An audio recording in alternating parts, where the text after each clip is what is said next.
Assalamu alaikum wa rahmatullahi wa barakatuh. Урматтуу кыргыз элим. Жума мубарак болсун. Сиздерге ушул кече кайрылган инибиздин зыярат кылганы келдик. Бул инибиз кайрылган инибиз бул экен. Ошо ооруп, ошо бизге кайрылган эртеңки күнү срочно саат 10-да операция болуш керек экен. Ошого бир туугандары энеси, эжелери бизге кайрылышкан. Мына өздөрүнө кайрылуу жасайбыз. Урматтуу калайык силерден суранычыбыз ушу баладан биринчи операциясы, экинчи операциясы да силердин эмеңер менен күтүп турабыз садагылар. Жардамыңарды аябагыла. Раяна келиптир бүгүн бизге ушу жардам берип балабыздын деген ошо бири ошо эртең саат 10-да операцияга кирип атат. Диагнозу кандай? Диагнозу неден айтсаңыз? Диагнозу кандай баланын? Мужской жактан варикоз деп атат. Мужской полунун. Варикоздан кровотечение болуп кетиши мүмкүн экен. Срочно операция деп эртеңке киргизип атабыз. Анан экинчи операциясы эки кулагында тең эме тешиги бар.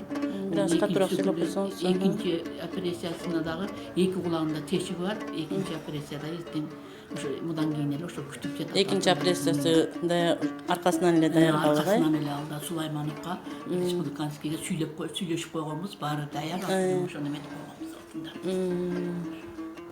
Сиз кимисиз? Мен апасы. Баланын апасы болосу. Канча жашынан баштап бала ушундай? Кулагы кичинесинен баштап эле Бираз катуураак сүйлөп койсоңуз. ошо кичинесинен баштап эле кичинекей ириң акчу. Рожденныйбы? Рожденныйбы? Андан кийин ошо бир операция кылдырттык, ошого тарсылдак салыш керек. Тарсылдак салыш керек. Эки кулагын тарсылдак салыш керек. Ошо эки кулагын тең тарсылдагы жарылган деп атат.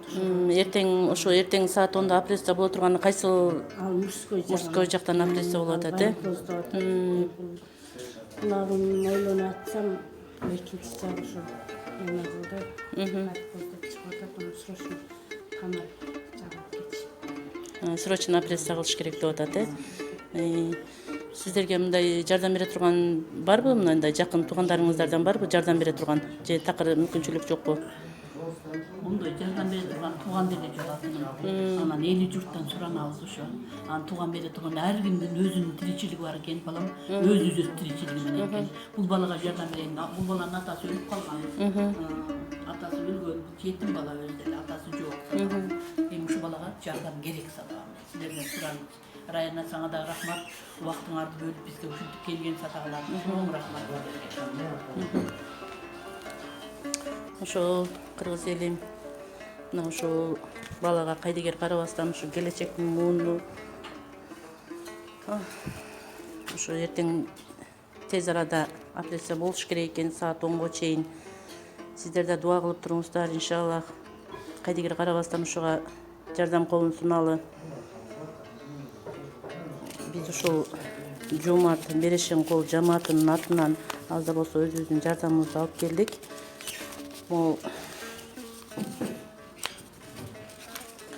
10 000 сомду ошо балаңыздын эртеңки операциясына иштетип туруңуз. Иншаллах дагы жардам кылабыз дагы, иншаллах. Рахмат.